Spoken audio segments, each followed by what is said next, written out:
You can't start the car. Johnny has the keys.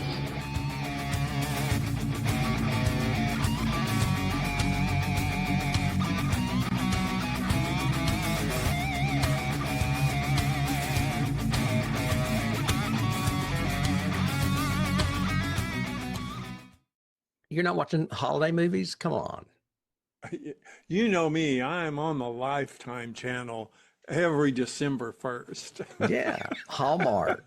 Hallmark, that's it. Yeah. All of the I just came back to my hometown to open a little coffee shop on the corner. What? The And I Christmas ran into farm my is old closing? flame from high school. We dated a long time ago, but then we went our separate ways. You should just start a series of gay Hallmark movies. Girl, strips. I'm writing a Christmas tree thing right now. I will. Okay, so what I wanted to share with you today is, so I told you Barbara's been, since her arm got hurt and she was invalided for 8 weeks, she started reading a lot and listening to audiobooks and reading and doing all that stuff. And now Doing that fantasy stuff. yeah, she's that doing all the romantasy. Romantasy is her key genre. Smut with dragons. But she's read some other stuff too. Anyway, she did watch. I was at the show. I had a movie on a concert on Friday night, and I got back and she had watched a movie. I don't remember the name. Man, I meant to remember the name of it. Anyway, two hockey players, males that are in love, and it's called Heated Rivalry. Yes, Heated Rivalry. It's movie based or on a series. gay romance. Anyway, this was It's Friday. a huge bestseller in my world. I get home and she loves it. She just can't wait for the next episode to come out, and she's talking about it. She calls Autumn, gets Autumn to watch it. Autumn thinks these two guys are the hottest thing she's ever seen, blah, blah, Yeah. blah, all this kind of stuff. Straight women love gay men having sex. So- Believe me. So I have another magic show on Saturday. I come back Saturday evening, everything else, and she goes, I read Tim's book. And I said, what? And she goes, I started thinking about the gay stuff and everything else, and I've never really read a gay novel. So I thought, David's guy on podcast, Tim does gay literature, so I'll look it up. So she looked up your first book. Which one? I guess your first one. True? True, yeah. She said it had some, wasn't cowboy. There is kind of a cowboy in it, yes. He always denies being a cowboy because he just raises horses. But yeah. But she loved it. She was going off on it. She goes, he is really good. I was going, oh, okay, great. Do make money at it. I said, it is his career, so yeah, that's good. But anyway, she was just really excited, so I thought I would share with you that she read your book. She thought it was great. And she goes, if he ever wants an ARC reader to read early before he goes to press, he can send it to me. I would love to read it. I love everything, blah, blah, blah. So anyway. Okay. That's fine. Yeah. If you ever need I'm burning through a Christmas one right now that I'm trying to get out before the end of the month. If not, it'll be out before January. But it's set in I've got two series. It's basically, one is the Circle series and one is Southern Comfort. And I don't feel the need to do a lot of series because one is city and one is kind of country. And I feel, you know what, I can make any story fit into either of those two broad spectrums or whatever. Of course. However, I am doing spin-off series. There will be a spin-off from True because part of that takes place in Montana. And then there's this one I'm working on right now. I'm seriously thinking about writing a spin-off Christmas series and just doing a Christmas novel every year or whatever to be in this one. Cool. Yeah. Down in Georgia. So anyway, I can't believe Barbara read one of my books. Holy cow. Oh, yeah. Yeah, I think she started on I guess it's your Southern series or rural series too. It's down in South Georgia. Yeah. Yeah, That's she funny. Yeah. So I'll let you know when she finishes that one what she thinks. But I'm curious. I'm really curious. That's great. yeah, I love it when I find out somebody's read my stuff, especially when I know it's smut. yeah, and that's fine for her, obviously. Yeah, the whole, and that's, but she was reading straight romantasy, right? She wasn't reading gay romantasy, was she? No, she was reading straight romantasy, but it had what she gives me all the subgenres. Why choose friends to enemies to lovers, Yeah, that's what I'm working on right now a little bit. thruples, First time in gay, it's Yeah. always first time, which is really ridiculous because these people that like all of a sudden are gay are bullshit. all of a sudden are gay. Yeah, but that's these straight women think that happens. So, yeah. Of course it does. Barbara's reading gay porn. That's funny. Yep. It really is. There is extreme sex in these books, or explicit sex in these books, and in some of them a lot of fetish and kink and stuff too. I don't do that, but most of it they're buying the whole love thing, the whole falling in love romance stuff. That's what sells She's it. very much what she calls spice, and she has it on this huge like Scovian scale kind of thing or whatever, but the spice is just like a compliment to her. What she really likes are unique characters and great stories, like adventure. So that's why she kind of likes the romanticises, because it's usually the hero's journey from a 20-year-old female point of view as she's mentored by some huge guy who's 7 feet tall with wings and loves to fuck her kind of thing. And it's weird. Like that guy in Barbarella. Yeah, it's... Or Flash Gordon. What was his name? Duran. That was his name. Yeah, it was Duran. Funny. But so but yeah, she to Autumn likes the dark side of it, the kink side of it. Okay, there's a lot of that out there. And yeah, and her novels that she reads tend to be much darker. And she also comes from manga and hentai and all that, which is what she used to read as a girl kind of thing. Hentai is Japanese porn. Okay. And There's like mafia romance out there. Oh yeah. And that's dark, I'm sure. Yeah. Yeah, Barbara knows all the subcategories, all the mafia, cowboy. Like I said, she's got all these derivations. Not that she's read all of them, but she's aware of them. She's big into the Rebecca Yarros, the series are like 7 books long. Each book's 900 pages. And it's this huge earth-shattering, world-changing dominions and all that. And a lot of fae. There's a lot of fae sex and a lot of fae characters. I can't remember it, but when I first started writing romance, I read a straight romance that was funny as hell. And it's just one word, and I can't think of the title, but when I come up with it, I'll let you know, because she might want to read it if she wants to read something funny, because I thought it was really funny.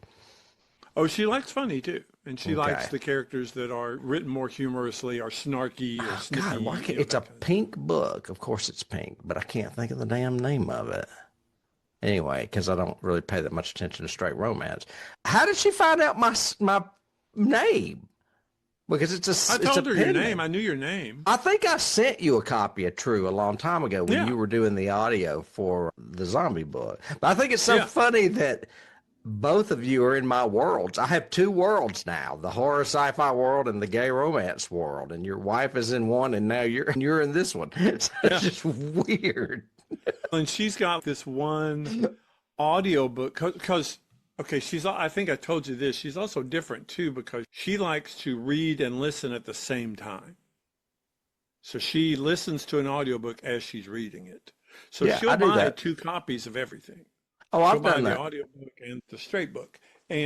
But she also reads 2 + 5 or whatever. It sounds like fucking chipmunks. Oh, I can't do that. I'll do that with a podcast, but I can't do that with a book. She does. And she retains it all. It's really weird, but she's always been a very fast reader too. She reads very fast. But she'll her headphones will come out, or she'll say, "Oh, you got to hear this part," and it'll be. No, I never I don't go understand above a word that's saying.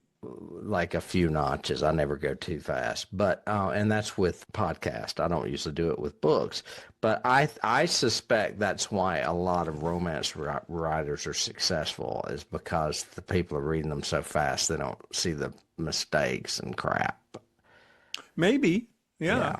Or the logic. I get hung up on logic. Obviously, we talk about that on the podcast all the time, and we'll talk about it today. We will. We will. But anyway, that's cool. And when I think of that straight comedy romance, I'll send you a link. Yeah, let me know. It's really funny though. I just remember laughing out loud when I was reading it. 3, 2, 1. I watched Stranger Things all the way up to the finale. So how was that? This season really sucked. I didn't want to be grumpy old man and everything else, but then I started reading reviews with other people and was going, oh, okay, so it's not just me. It's been almost 3 years since they've done it. And so, I know. And so these kids, of course, basically aged out. They're no longer teenagers and don't look like teens or whatever. But it would be really cool for you to watch it and us sit down and just talk about it structurally, because it's just wrong. The pacing is wrong. And the things I've heard are that Netflix basically told the Duffers, you have to dumb down your scripts. You have to verbally repeat actions, because people aren't watching your series. They're watching it while they're also on their phones. So you have to give them audio dialogue that explains what's happening so they don't have to look up from their phones. That's bullshit. I've noticed it on 3 different things that I've been watching recently that are recent stuff. What is an example? I mean... Okay, you have lots of repetitive things. So you know how in any kind of structure or storytelling, you have a big action moment and something happens. And then the chapter ends, you go to the next chapter. They run into their friends, and their friends go, and you have the one sentence that says, he told them what happened. He told them about the battle, whatever, right? On Stranger Things, they then tell them what just happened. So we were in this, and this happened, and then this guy came in, and then this happened over here, and we had to run to this thing, and then we had to do this, and then we had to do that, and now we're going to do this. And they do it almost scene by scene, because there's also 23 main characters in the show now. It's way bloated and way huge.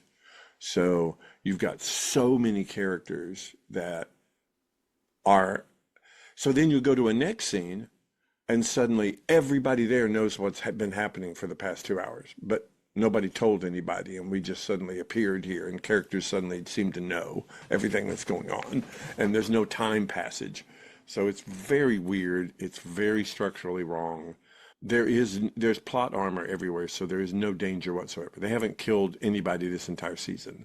And even in the past, they would take these side characters that you cared about and thought were cool and would kill them off because there's danger, there's threat. There's none of that. Oh my God, that sounds horrible. Plus the fact that it was filmed in Atlanta, or most of it in Georgia. Yeah. And it was filmed in blue screen. So there's a lot green screen. So there's a lot of CGI backgrounds, everything that just don't work, that just aren't good, seem rushed. I was going to say, because a lot of the Walking Dead's good and the Avengers movie's good, and they're filmed here. This just seems really rushed. It seems really, it does not feel like the end of a 5-year arc of these characters. That's because it's been 10 years. Yeah. But certain characters are just 11. You've watched the first season, right? Or you watched part of it? I've watched everything leading up to this, and I was not crazy about the last season. No, with Vecna and everything else, yeah. Yeah, and it's also, they're waiting so long that I don't remember shit. And I'm like, I don't know that I want to rewatch everything. The story has always been about 11. It's always been, she's been the heroine. She escaped from the lab facility or whatever. Yeah. and she has the special abilities, and she can go into the other dimension, the upside down, and everything else.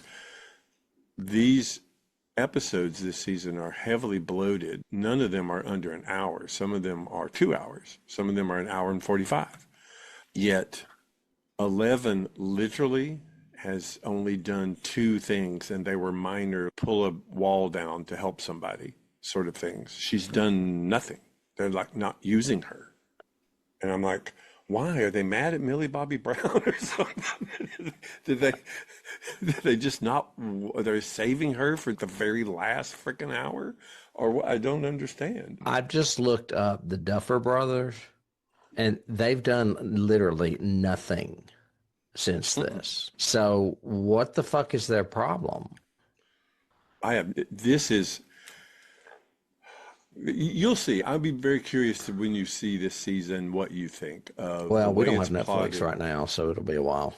Yeah, the way it's plotted, the way it's thrown together, the way it's done, it's not good and very disappointing. And the penultimate episode, the one that is this big, huge setup for this finale, which is on tonight, is now rated as the lowest debut ever or the lowest reviewed thing on Netflix ever. Yeah. And there's some big, huge things that happen in it that you really just don't care about. You've reached the point where you're like going, and it doesn't matter. There's no threat here. Nobody's going to die. Nobody's going to get hurt. We're all going to, and they do that whole thing that Discovery has been doing forever, which is this new writing of we have a ticking bomb or something, or we have this deadline, or we're in this big, huge crush where there's a monster banging at the door. So now let's have an intimate moment and talk for about 10 minutes and tell our stories and have these sharing and make it very emotional. And you're going, there is a monster at the freaking door. Can we talk about this later? Sort of thing. But it's crazy.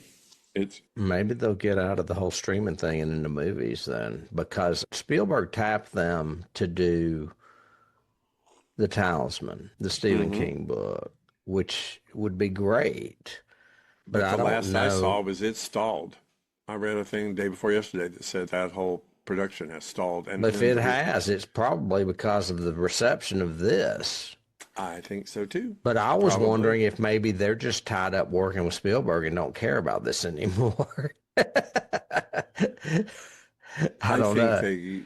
I think, honestly, if I wanted to give my instinct or whatever, I think that after last season, because when last season ended, there was a bunch of all this internet stuff of what could happen and what people were predicting would be the ending of the series and everything else. And I think their plot was given away. I think people guessed where they were going. So they had to go back and go, okay, we can't do that now because people are expecting it. So we have to do something totally different. And that screwed them because I really think that's what happened. That's funny. I watched the first episode of Gen V last night. The other series. The spinoff of The Boys. Yeah. And I liked the first season. And they did a little bit of what you're talking about, where they were like saying, and this happened, but I think it was because it was in the first season and they were trying to catch people up. Now that makes sense. The recap kind of thing works. Yeah, because I couldn't remember who this kid that died, and they kept talking about died. That was like the whole pivotal thing going on in this. But the original had, I want to say, had cameos from the fast black guy. I can't think of his name. Yeah. AJ, don't they call him AJ? I think his name's AJ. And then Homelander was also in it. But this one it's running parallel with what's going on The Boys, because Starlight is now a renegade. She's a rebel and they're hunting her. And she's in this first episode. And she's warning these kids that are in the school or whatever. So I was like, wow, this is pretty good. I'm curious to see where they go. Hopefully they won't screw it up. There's still a lot of blood and gore and shit. But the main hero in this series uses blood as her weapon. She has to cut herself, and then she can just shoot blood out of her, and it works like whatever she wants it to do. Wow. And she can control other people's blood if they're bleeding too. Okay. Yeah, it's crazy. It's very strange. But I was looking for something short to watch last night. So I watched that. But that's all I've been doing. Not a lot. Yeah. Getting ready to go out of town. I'm having lunch with Bill today. Oh, good. Yeah. I'm wearing my cubby. Yeah. Yeah, he don't live there no more. I know. But he gave it to me. Yeah. In 3, 2. 1. What is going on? Nothing. Same old. We watched Silkwood. Silkwood. Yeah, remember a while back I told you that we watched The China Syndrome, and you said, "Oh, you should watch Silkwood." I was like, "Yeah, I know." And sure enough, it finally taped, and we watched it. Oh yeah, more nuclear conspiracy stuff or whatever. Yeah. I mean, she got disappeared, Yeah. and then that plant closed a year later. Yeah. It's a really good movie. I had forgotten things that, you know how David Farmer used to pick up catchphrases from movies all the time and use them? Yeah. Oh yeah. There was one in that one that he used to use that I had totally forgotten about. And it's when Diana Scarwood, who plays Cher's girlfriend, looks at, I think it's Kurt Russell, and says, "I'm so tired of your jokes." David Farmer used to say that all the time. Wow. And as soon as it happened, I just looked at Dennis and he was like, "What?" I said, "Oh, you just wouldn't understand." Yeah. Yeah, it was hilarious. But watching that movie again, I was floored by the performances. And Cher and Meryl Streep were nominated for Oscars, but I cannot believe Kurt Russell was not nominated, because he is emulating Brando like, you know what? I mean, I don't even know what. He even, at one point, first of all, he's shirtless and sweaty almost the whole movie. And there's one point where he's standing, leaning on a refrigerator, and pours a beer on his head. And I was like, if that's not Stanley Kowalski, I don't know who is. Yeah, it was clear he was like, had Brando in mind when he was playing that part. And he's just as good as the other two. I'm really surprised. I think he gets overlooked sometimes. I guess because he does a lot of genre stuff. Yeah. Maybe that hinders him somehow because he likes John Carpenter and they're friends. I don't know. Yeah. I don't know. It could be. But I was shocked. I do think he's one of those solid, incredible, good, could play a hero, could play a supporting role, can play comedy, drama, horror, blah, blah, blah, and totally underrated. Never nominated, never wins, that sort of But thing. you know who his female equivalent is, which is ironic? It's Jodie Foster. Yeah, but she won the Academy Award when she was freaking 12. Come on, she's always recognized. That's true, but they both came up as Disney kids, and they both have been solidly working ever since. Oh yeah. And I just think that he got overlooked in some roles. I think, yeah, early on he chose fun projects that he liked, like The Thing, Corvette Summer else. Or whatever. Yeah, and something like that. He suddenly got pigeonholed as, oh, you're not a real actor, you're a genre actor or whatever. And she lucked out and got in a Scorsese film. Yeah, and then she parlayed that. She picks high profile, big, supported by the Academy sort of movies. The Accused, even. I think she won for that, I think, too. She was nominated. I don't know that she won. She won for Silence, but she may have. I can't remember. But she also took 4 years off and went to college. Oh, yeah. Yeah. And he was still working. True. So, I don't know. But there's a big difference between Silence of the Lambs and Big Trouble in Little China. True, but I think he got Emmy notice for playing Elvis on TV, didn't he? Maybe. And that was a John Carpenter movie too. Yep. Yeah. So I don't know. I don't know. I just think, I don't know. I think he's better than that people give credit for. I mean, agree. even Goldie Hawn got credit down the road. You would think Sure. Kurt Russell would have too. But I- you're right. I He does do a completely lot agree. of genre pieces that are not well respected as far as thrillers and stuff too. They're He more did his breakdown fun movie. stuff. Yeah. I think We started watching In This Our Life last night, which I had watched 30 years ago and just remembered it as a trashy soap opera thing with Betty Davis and Olivia Havilland. And then I saw that he was directed by John Huston and based on a Pulitzer Prize winning novel. Really? I was like, how?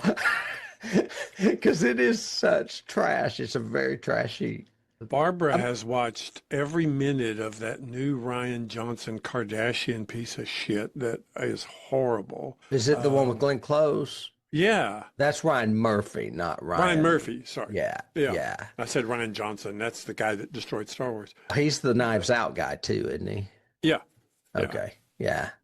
But, oh my gosh, I've had to endure 4 episodes. It is just, and the rest of the time I leave. It's horrible. I don't understand how anybody can like it at all. He is, I'm telling you, Ryan Murphy is bipolar or something. He can do really good and really bad.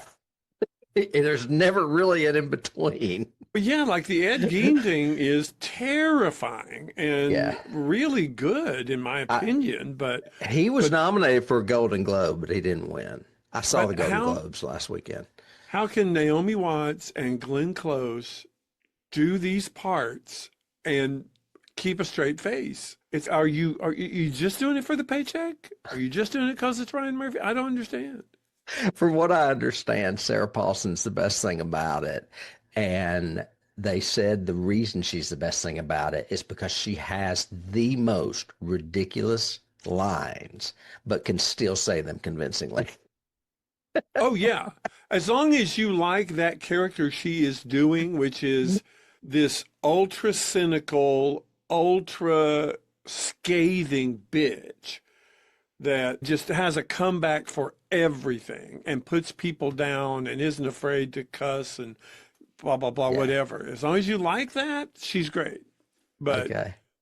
it's, And she'll do anything with Ryan Murphy. She's done so much with him already. Tons. Oh, yeah.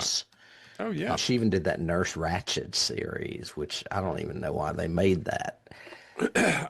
Because Ratchet needs a backstory. Yeah. Yeah, sure. No. All right, let me go check my dogs. I'll be back. I go check the dogs.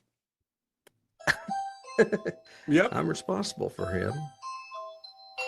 Stand by. May have to pause. I got a ring. I'll be right back. All right, I'll be right back. Go ahead. 3, 2. 1.